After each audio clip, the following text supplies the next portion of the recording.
ముందుగా స్టవ్ వెలిగించుకొని కడాయి పెట్టుకొని అందులోకి 3 టేబుల్ స్పూన్ల ఆయిల్ వేసుకోండి.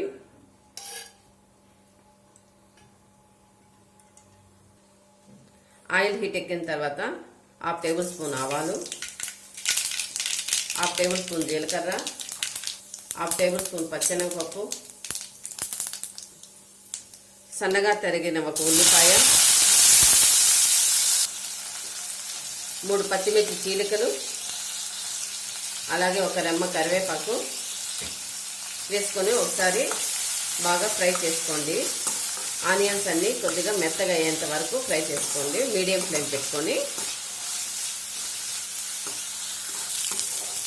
ఆనియన్స్ ఇలా మెత్తగా అయిన తర్వాత ఇందులోకి ఒక 1/2 టేబుల్ స్పూను అల్లం వెల్లుల్లి పేస్ట్ వేసుకోండి.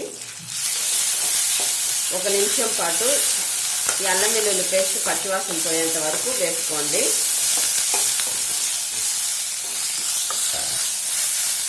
తర్వాత ఇందులోకి మీడియం సైజు 2 టమోటాలు ఇలా సన్నగా కట్ చేసి వేసుకోండి. వేసుకున్న తర్వాత ఈ టమోటా ముక్కలు కూడా కొద్దిగా మెత్తగా అయ్యేంత వరకు ఫ్రై చేసుకోండి. ఇలా ఫ్రై చేసుకున్న తర్వాత ఇందులోకి మనము ముందుగా ఇలా కట్ చేసి పెట్టుకున్న ఉల్లగడ్డను వేసుకోండి. ఇలా వేసుకున్న తర్వాత 1 నిమిషం పాటు ఈ పొటాటోను కూడా ఫ్రై చేసుకోండి.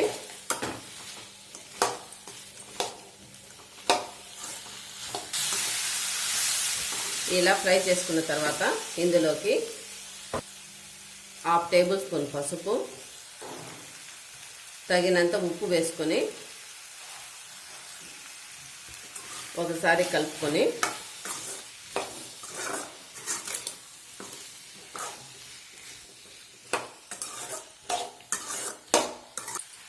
ఇలా కలుపుకున్న తర్వాత ఇందులోకి ఒక 1/2 గ్లాస్ వాటర్ వేసుకోండి.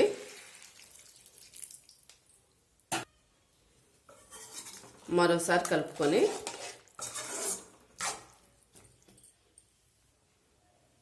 మూత పెట్టి ఒక 3 నిమిషాల పాటు మీడియం ఫ్లేమ్లో ఉల్లగడ్డ ఉడికేంత వరకు ఉడికించుకోండి. మూత తీసి ఒకసారి కలుపుకోండి.